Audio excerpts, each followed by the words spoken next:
Right, we mentioned in our intro that Jono has taken up this role within the academy. So on that subject, having stepped up from the under-23s this season, Joseph Hungbo has been part of the first team squad 8 times in the league already this season. Yesterday he sat down and spoke exclusively to Hive Live to tell us about his experience so far and how he can't wait to make his first league appearance. Thanks for joining us, Joe. It feels a bit of a breakthrough season for you. You've travelled with the first team more often than not, and you've been on the bench in 8 championship games. Can you just describe that experience for us, what it's been like?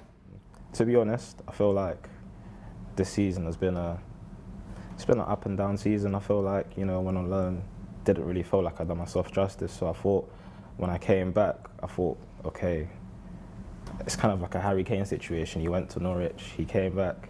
He thought, listen, if I can't get into Norwich, if I'm not scoring any goals in Norwich, how the hell am I gonna come back to Tottenham and, you know, contest and look at where he is now? So I feel like that's definitely the momentum I'm at right now. I feel like I've just got to go and do everything I possibly can to, you know, get in the manager's eyes. You know, the manager's come to me. He has faith in me, obviously, in terms of what I can do, what I've shown him. So it's all about just being patient.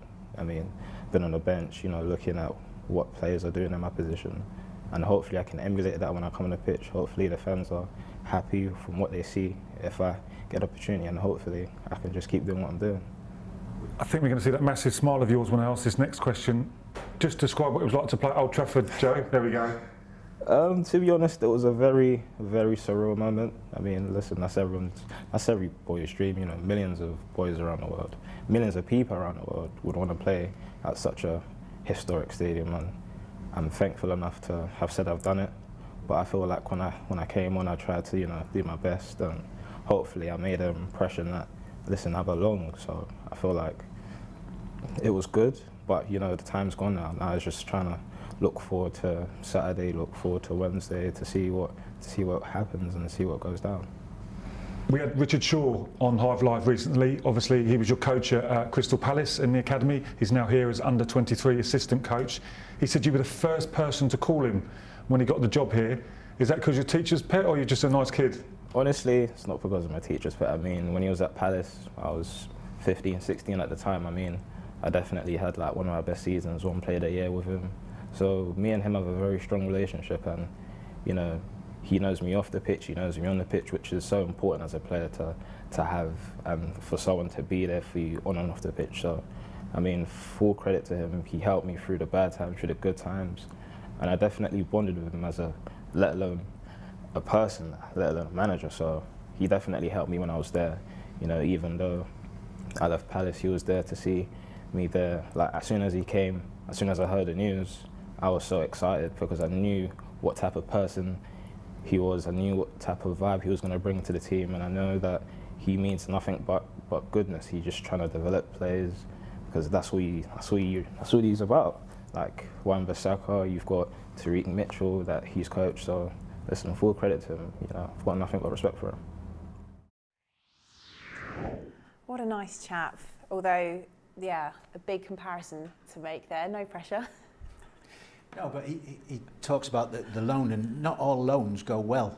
You know, in an ideal world, you go out on loan, and if you're a forward player, you create opportunities to score, and you score goals, and you're playing in front of supporters ideally, but you're playing against men.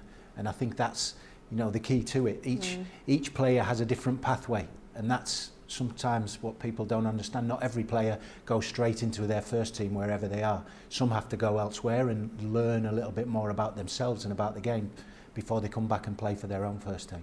He spoke really well about his relationship with Richard and Omar, and exactly what they're doing to help develop him as a player on and off the pitch. John, I suppose in your new role now you'll get to know him a little bit more, but how would you describe him from what you know so far? Yeah, look, he's a very polite lad. He looks very humble. I honestly haven't seen too much of him play, but obviously he's very highly thought of around the academy, and training with the first team now, and I know he got on against Man United, which will sort of give him a little bit of confidence, but there's quite a few lads sort of in and around the first team now training. So listen, hopefully he can kick on. It's a good opportunity for him here at Watford, but yeah, he's very comfortable on the ball, good left foot, so hopefully he can sort of make that next step. Yeah, you mentioned there he's left-footed, but he does play on the right and cut inside on his left, Tommy. So I suppose in this system, if he's patient, he could well get a great chance to show us what he can do. Yeah, I think patience is the key to it. Ismaïla Sarr is playing outstandingly well in the position that he would identify as where he would get into the team. So I think as long as his expectation levels are at the right place, then he's obviously quite a cool and calculated young man. And I think that's the key to it as well, because some players think they have a divine right to play in a first team. They don't. They have to earn it. Well, keeping in with this discussion around young, exciting talent coming through, Jono, let's talk about your new role. So you're Head of Academy Partnerships. We've had Omar and Richard here in the Hive Live studio already this season, but they're very much the 23s, aren't they? But for clarity, that falls under the umbrella of the Academy, right? And it goes all the way down to what, under 9s? Under 9s, yeah, right down to under 9s. There's even a pre-academy where they sort of talent ID young sort of under 8s as well.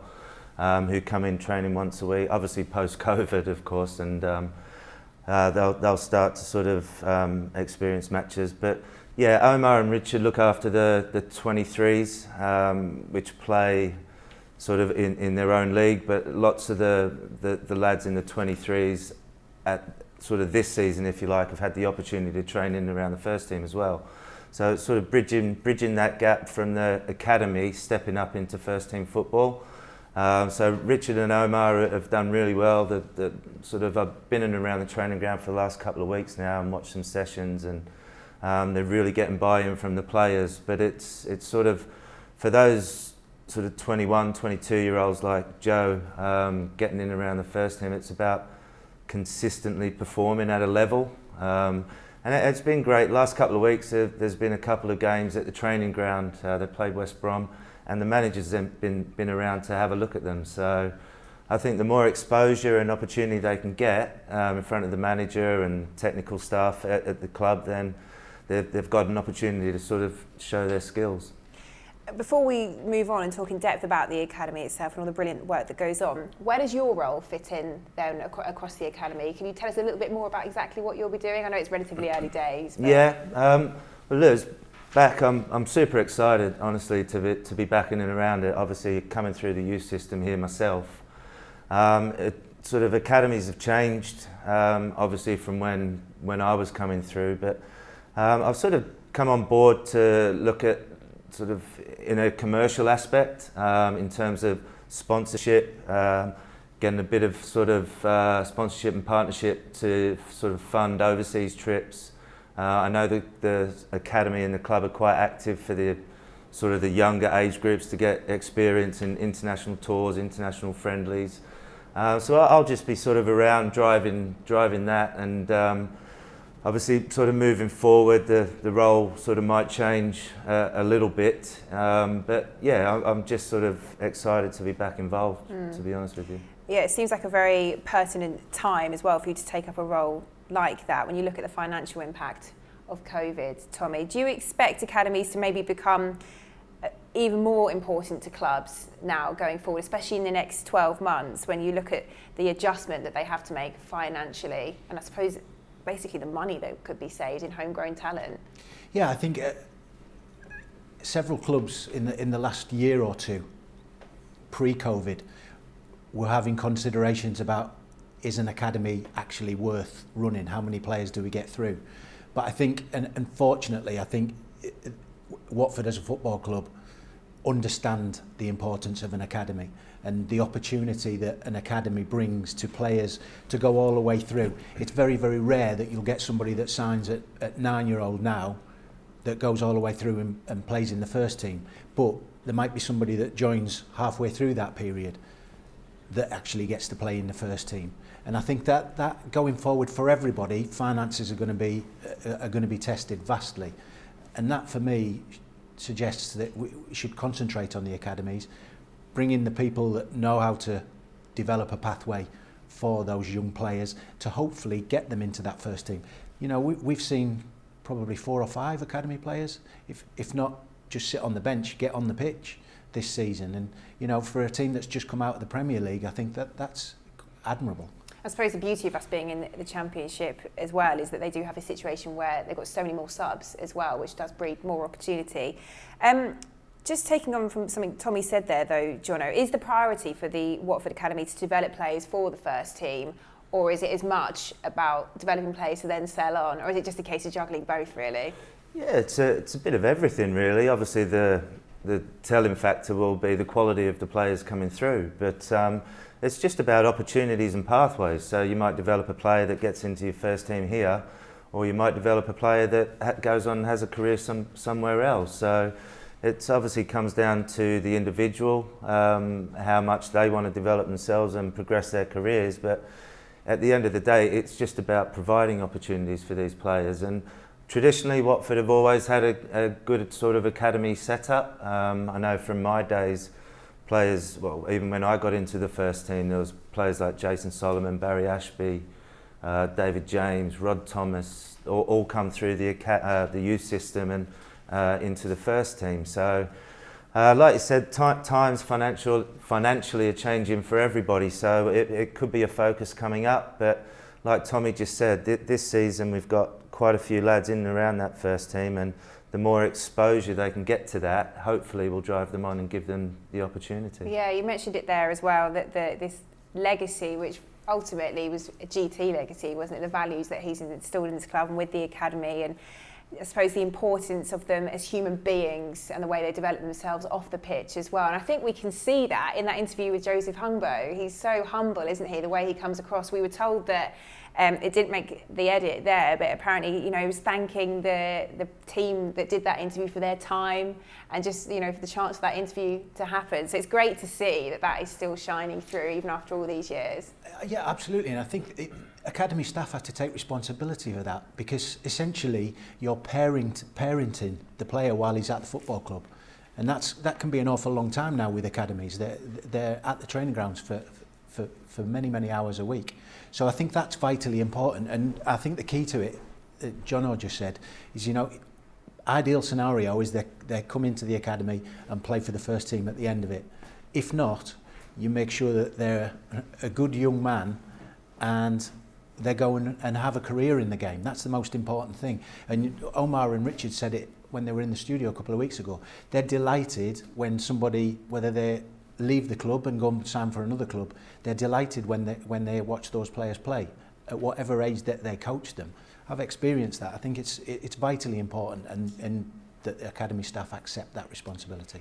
Yeah, because understandably, you know, a lot of the spotlight and the focus and attention at this club is on the first team just because of what they need to do. Getting promoted is no small task, but our academy is very important, isn't it, to the owners of this football club, both in a footballing sense, but also I'm sure as part of their business planning for the future as well, Jono.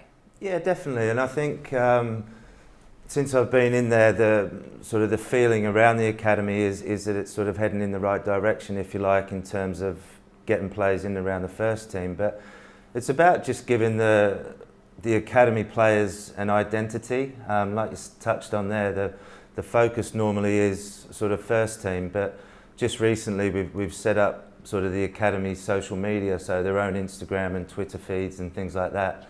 And it just gives them a sort of their own identity. Fans can sort of see what's going on within the academy.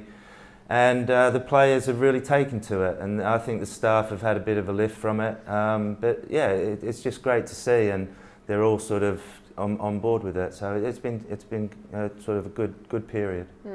Yeah, we do have a situation at Watford where the younger players have had an opportunity with the first team. But Jono, I'll come back to you on this first. We spoke about it with Omar and Richard as well. How difficult can it be to sort of, I suppose, balance their expectations? They've got this amazing experience in the first team, but then ultimately they are still a 23 players, you know, trying to work out what they're going to do next. I just wonder how difficult that can be to balance.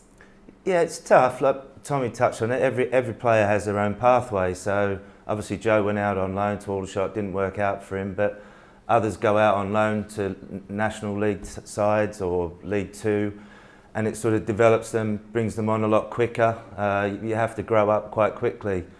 I've sort of watched a few 23 games, and sort of the competitive element of it is sometimes lacking. So that sort of jump from 23s to first team, where you're playing men's football, can be a little bit difficult sometimes. But it's just about experience. Some players like to go out on loan, but listen, if there's opportunities there, obviously we'd love them to get into our first team, but if not, preparing them, like Tommy said, to go on and have a career somewhere else, if not. I think the important part of it as well is they get lost a little bit in 18s and 23s football. You know, my son made his league debut. That was the first time at 18 years old he'd ever played at 3 o'clock on a Saturday afternoon. Mm. You know, so you don't think of those things until somebody says them to you. And I think it's key for a player's pathway. Well, like we said earlier, whether he plays for Watford's first team or somebody else's first team, you've got to show him and the tool. You can't make them play, but you can give them the tools to deal with what happens at 12:30 on a Saturday afternoon today, or 3 o'clock normally on a Saturday afternoon. What was your experience breaking through? It came away from Villa, didn't it? Yeah, mine was different. I went to Villa as a youth team player and then signed pro because I was an August birthday. So I played with Dwight Yorke in the youth team at Villa. So I was never getting in that team because Yorke was outstanding as a 17-year-old. So I actually left Villa and signed for Scarborough, who were then in the 4th division, so League Two. So I actually signed for them and then played in their first team. So I signed as a first team player after being released from Villa. So I didn't come through in the usual route, or certainly through an academy. Like, you know, when I came here, you had Jono, Robbo, Pagey, Jason Solomon and many other players. The squad that I came into at Watford was full of academy players, and then you had Kenny Jackett on the edge of it, who was bossing everything. Even though, you know, Glenn Roeder was the manager, Kenny was watching all of his youth team players training with the first team. Do you think that's what made that generation so good, though? in your opinion, Jono, the fact so many of you had come through together? Yeah, I think so. But I look back at my time, especially, and Kenny was a driving force for me. Obviously. When I arrived, I left home at 16, something that you can't do now. Players have to be 18 before they can sign for clubs. But yeah, listen, I arrived here as a 16-year-old, and Kenny was my first coach. Quite tough at times, but certainly developed me as a player and as a person. He became like a father figure to me, and I think that's the sort of environment that you have to try and set for these lads to not only develop as a footballer but as a person as well. I think for fans it's always quite special when you see a player come through and go on and make it right up there to the first team. You almost feel like a proud parent watching them come on. But is that the same within a dressing room? Is there something quite special about it, Tommy, if you've got a young player in there that's just made his debut or something? I think every dressing room's different, and it's dependent on the personalities within that dressing room. We were encouraged to do it because, you know, there was more academy. It wasn't academy then, was it? But youth team graduates than there was players signed when I came here. So it was almost like they had their own little gang and they were taking over the dressing room. I just wanted a part of it. Thankfully, they all got in the team and helped us all get promoted. If you enjoyed that, there's plenty more to see here. Click to subscribe.